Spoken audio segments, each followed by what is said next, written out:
जो नियमित बहाली निकाली गई है श्रम संसाधन विभाग में, नियमित बहाली अतिथि अनुदेशक को उसमें सेवा समायोजन किया जाए।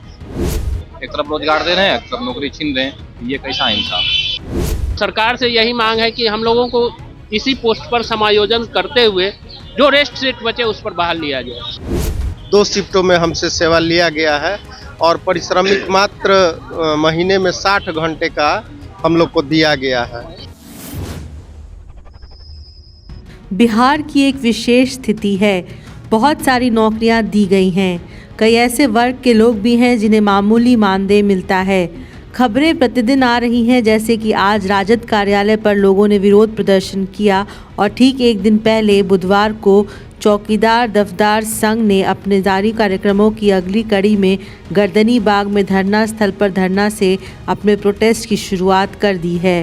क्या कुछ मांगे हैं? हमारी मांग ये है सरकार से कि हमारी जो नियमित बहाली निकाली गई है श्रम संसाधन विभाग में, नियमित बहाली अतिथि अनुदेशक को उसमें सेवा समायोजन किया जाए, 60 साल किया जाए। जैसे अदर राज्यों में हरियाणा सरकार ने अतिथि अनुदेशक को 58 साल करके नियमित बहाली दिया गया और हम लोग जो है पिछले 8 वर्ष से कार्य कर रहे हैं यहाँ इस विभाग में। हम लोग को ना तो वेटेज दिया गया है, ना तो हमारी कुछ उसमें छूट दिया गया। हमारा सारे एज भी अब खत्म हो गया, अब हम लोग कहाँ जाएंगे? अब हमारी नौकरी चले जाएगी, हमारे बीवी बच्चा, हम लोग सर क्या खाएंगे? क्योंकि हम लोग जो है ये बोलते हैं तेजस्वी सर क्या 10 लाख लोग को नौकरी देंगे, तो क्या सर लोग को नौकरी निकाल करके पूरा कीजिएगा? 10 लाख लोग को नौकरी जो आप है, जो इंस्ट्रक्टर है, जो है बहाल है, उसको निकाल दीजिए, आप सबको भर लीजिए, आप तभी ना 10 लाख पूरा होगा। ये क्या सरकार की एक कहानी हुई सर? जो बहाल है तो उसको सर अगर नियमित कर देंगे तो वो भी तो नौकरी में जुटेगा। ये भी तो सरकार से मेरी मांग। कार्य क्या करना रहता है आपको? क्या काम रहता है इसमें? इंस्ट्रक्टर मतलब पढ़ाना, ठीक है, जस्ट लाइक ए लेक्चरर, ठीक ना। हम लोग पढ़ाते हैं, ठीक ना। अभी क्या मांग है? अभी मांग है कि हम लोग का समायोजन किया जाए, ठीक है, क्योंकि नया बहाली निकल गया है, उसी सीट पे हम लोग के सीट पे नया बहाली निकल गया है। हम लोग सरकार से यही चाहते हैं कि हम लोग को उसमें समायोजन किया। तो अभी नियुक्ति सरकार दे रही है लगातार, 1,22,000 फिर 1,13,000 के करीब में दे रहे हैं, तो रोजगार का बौछार कर रहे हैं, तो दूसरा तरफ आप लोग धरना दे रहे हैं, घेराव कर रहे हैं। नहीं तो एक तरफ रोजगार दे रहे हैं, एक तरफ नौकरी छीन रहे हैं, तो ये कैसा इंसाफ। हम कटिहार से आए हैं। क्या मांग है? मांग है सरकार से कि हमारा एज खत्म हो चुका है, हमसे 8 साल लगातार काम लिया, 60 घंटे का उन्होंने पेमेंट किया। हम एक मंथ में 210 घंटे से एबव वर्क करते हैं। सुबह 7 बजे से लेके शाम में 5 बजे तक हमसे वर्क लिया जाता है, दो शिफ्ट में। ट्रेनिंग के साथ साथ ऑफिस का सारा कार्यालय भी देखना रहता है, तो जिस बीच में हमें आगे का तैयारी करने का कोई समय नहीं मिला, जिस कारण से हमारा एज एक्सपायर हो चुका है। अब हम लोग क्या करें? बहाली कब निकली? हमारा बहाली ज्वाइनिंग हुआ था 2016 में, दिसंबर 2016 में। तो सरकार से यही मांग है कि हम लोगों को इसी पोस्ट पर समायोजन करते हुए जो रेस्ट सीट बचे उस पर बहाल लिया जाए। चलिए, 8 साल कार्यरत रहने के बाद आप लोग को हटाया जाए? हाँ, 8 साल कार्यरत हम लोग लगातार सभी काम कर रहे हैं। 2 शिफ्टों में हमसे सेवा लिया गया है और परिश्रमिक मात्र महीने में 60 घंटे का हम लोग को दिया गया है और शैक्षणिक गैर शैक्षणिक सभी कार्यों में हम लोगों को आरजेडी के मैनिफेस्टो में, जब आरजेडी का ये इलेक्शन हुआ था, उसमें था कि आप लोगों का 6 महीना के अंतर्गत हम जो है आपको कोई व्यवस्था लगाते हैं। हम नियोजित नहीं, आप लोगों को अस्थाई हम लोग करने का, उसमें अस्थाई मेंशन हुआ है, अस्थाई समाधान आप लोगों का करेंगे, लेकिन अभी तक कोई समाधान नहीं किया गया है और यहाँ तक कि बहाली भी आ गया है। उसमें हम लोगों का सीट जो है उस सीट पे भी बहाली ला दिया गया है। हम लोगों के लिए वैकेंट सीट नहीं छोड़ा गया है जिससे कि हमारा अस्तित्व रहे। और हम लोगों में बहुत से लोग ऐसे हैं जिनका एज जो है वो खत्म हो गया है, अब वो कहीं का नहीं रहेंगे। बताइए कि सरकार में रह करके और हम लोग 8 साल से सेवा दे रहे हैं निस्वार्थ भाव से, और हम लोगों को हटा करके और नौकरी देना, ये कहाँ का रोजगार है? एक तरफ दावा करती है सरकार कि हम 10 लाख देंगे रोजगार और 10 लाख नौकरी देंगे, और यहाँ हम लोग 1222 अतिथि अनुदेशक ITI में इंस्ट्रक्टर के पद पर कार्यरत है और हम लोगों के बारे में सरकार सोच नहीं रही है।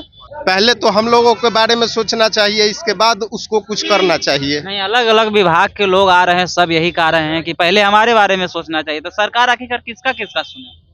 सरकार को सिर्फ गिनती करानी है कि हम 10 लाख रोजगार दे रहे हैं, लेकिन ये जो रोजगार है वो सृजित नहीं करके जो लोग कार्यरत हैं उनको हटा करके, और सरकार अपना जो है वादा पूरा करना चाहती है।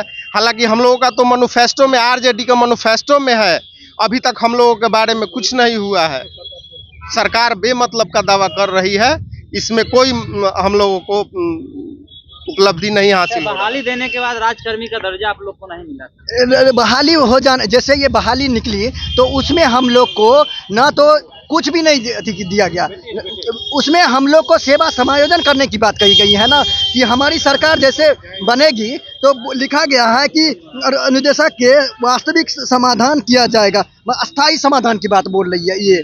तो अस्थाई समाधान सर, हमारी सीट पे बहाली निकाल रही है तो हम लोग को निकाल करके दूसरे को रोजगार दे रही है ना।